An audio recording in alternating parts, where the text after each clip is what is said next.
G'day, welcome to Todd's Kitchen.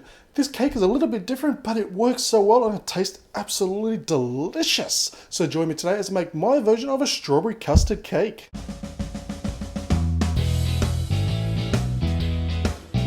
Now we're going to start this cake off by creaming our butter and sugar. So into a mixing bowl, I'm going to place in 150 grams of softened butter, followed by another 150 grams of sugar. And we're going to beat that for about, say, 3 or 4 minutes until it is all nice and creamy. Okay, so as you can see, it is now nice and creamy. So next I have 3 eggs. And what I'm going to do is, I'm going to add one at a time. So I'm just going to pour in 1 egg, let that mix through.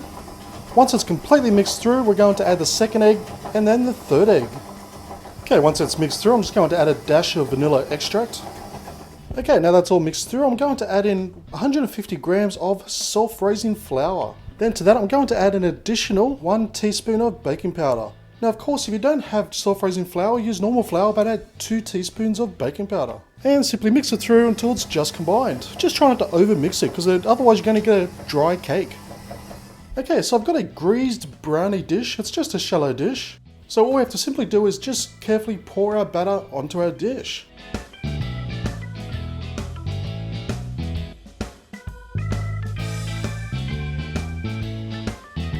Now once it's evenly spread out, I'm going to place this into a preheated oven at 180 degrees Celsius or 350 degrees Fahrenheit for 30 minutes.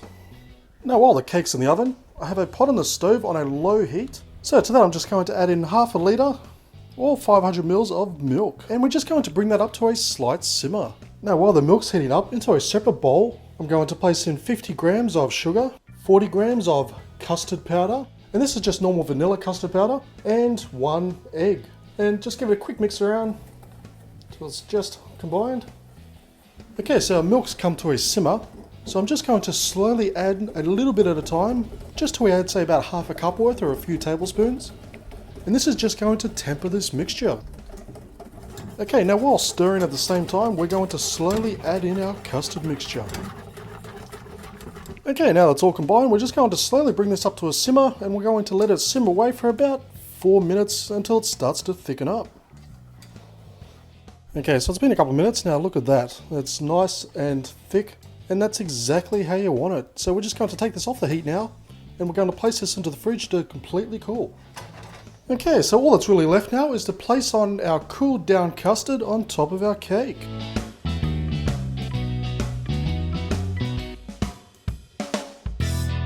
And just for a little bit of extra dressing, I'm just going to sprinkle on some chopped up strawberries.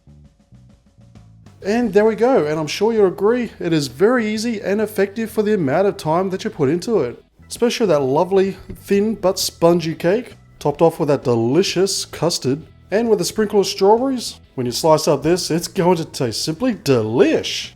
So this is a perfect alternative to a tea cake, or as a little nibbly when you're having friends over.